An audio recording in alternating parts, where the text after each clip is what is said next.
The aroma changed when the meat sizzled next to the softened onion. The man added a handful of herbs. "It doesn't matter to you if it's dark or light outside," Matty told him, scowling.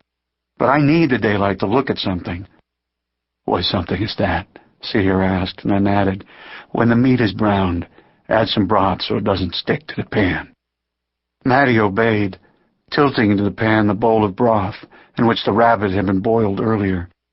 The dark liquid picked up chunks of onion and chopped herbs and swirled them around the pieces of meat. He knew to put the lid on now and to turn the fire low. The stew simmered, and he began to set the plates on the table where they would have their supper together.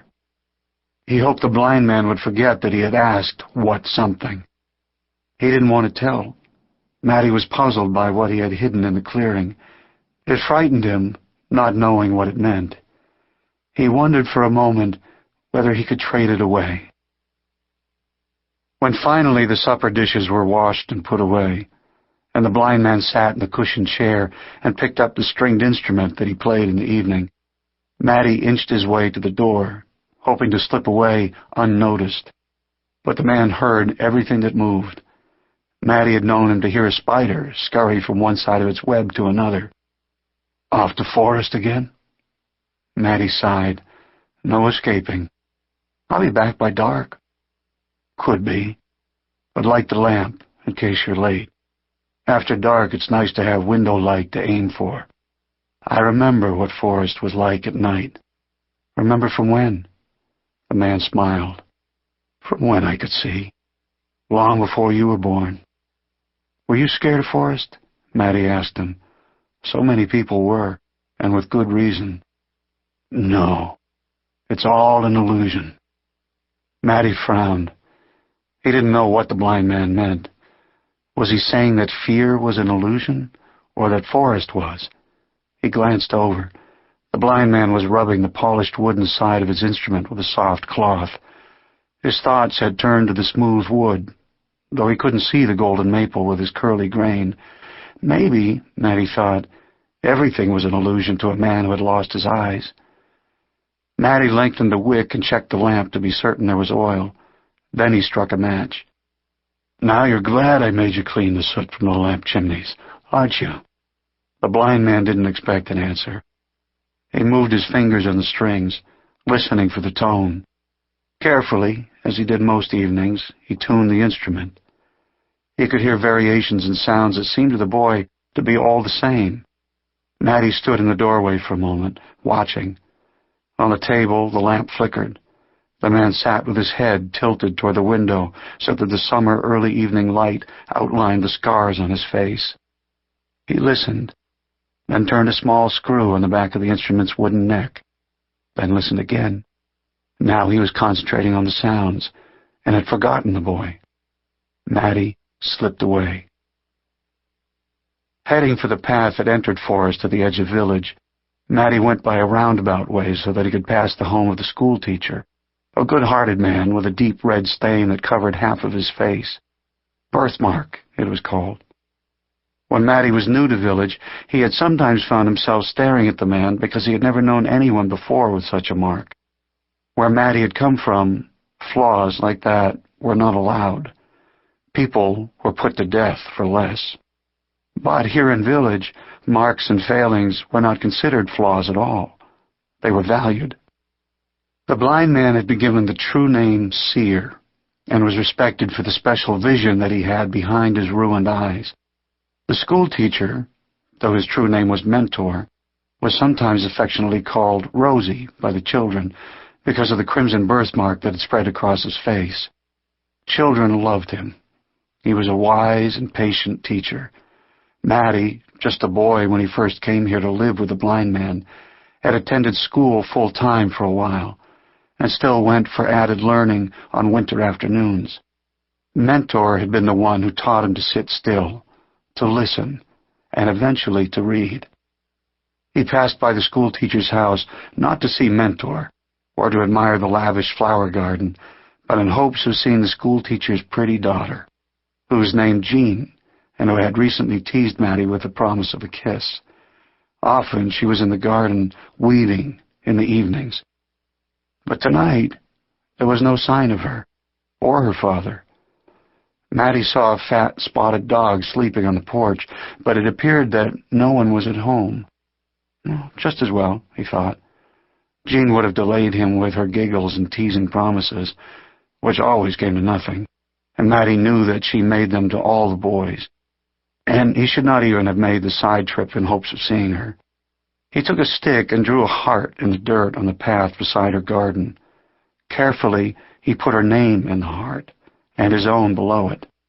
Maybe she would see it and know he had been there, and maybe she would care. "Hey, Matty, what are you doing?" It was his friend Ramon, coming around the corner. "Have you had supper? Want to come eat with us?" Quickly, Matty moved toward Ramon, hiding the heart traced in the dirt behind him and hoping his friend wouldn't notice it. It was always fun, in a way, to go to Ramon's home place because his family had recently traded for something called a gaming machine, a large decorated box with a handle that you pulled to make 3 wheels spin around inside. And then a bell rang, and the wheels stopped at a small window. If their pictures matched, the machine spit out a chunk of candy. It was very exciting to play. Sometimes he wondered what they had sacrificed for the gaming machine, but one never asked. "We ate already," he said. "I have to go someplace before it gets dark, so we ate early." "I'd come with you, but I have a cough. An herbalist said I shouldn't run around too much. I promised to go right home," Ramon said. "But if you wait, I'll run and ask."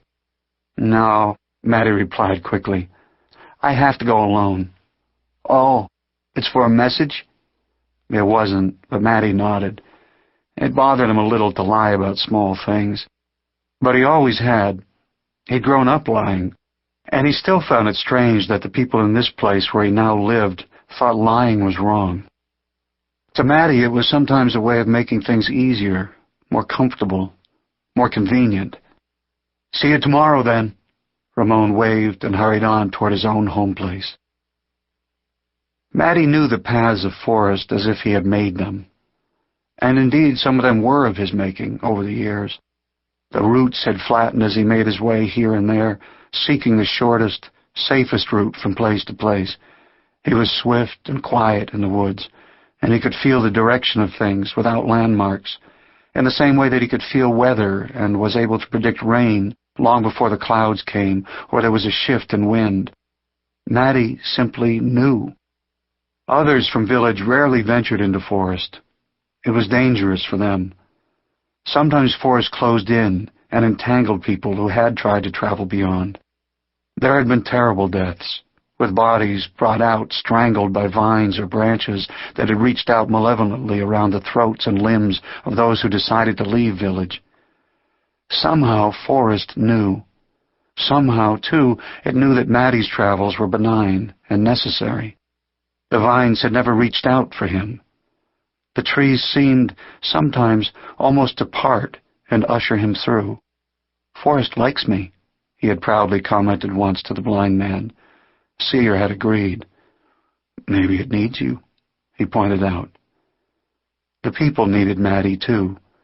They trusted him to know the paths, to be safe on them, to do the errands that required traveling through the thick woods with its complicated, maze-like turnings. He carried messages for them. It was his job. He thought that when it came time to be assigned his true name, Messenger would be the choice. He liked the sound of it and looked forward to taking that title. But this evening, Matty was not carrying or collecting a message, though he had fibbed and told Ramon so. He headed to a clearing he knew of, a place that lay just beyond a thick stand of bristly pines. Deftly he jumped a small brook, then turned off the worn path to proceed between 2 trees, pushing his way through. These trees had grown fast in recent years, and now the clearing was completely concealed and had become Matty's private place. He needed privacy for this thing he was discovering about himself, a place to test it in secret, to weigh his own fear for what it meant. It was dim in the clearing. Behind him, the sun was starting to set over village, and the light that reached down through Forest was pinkish and pale. Matty made his way across the mossy ground.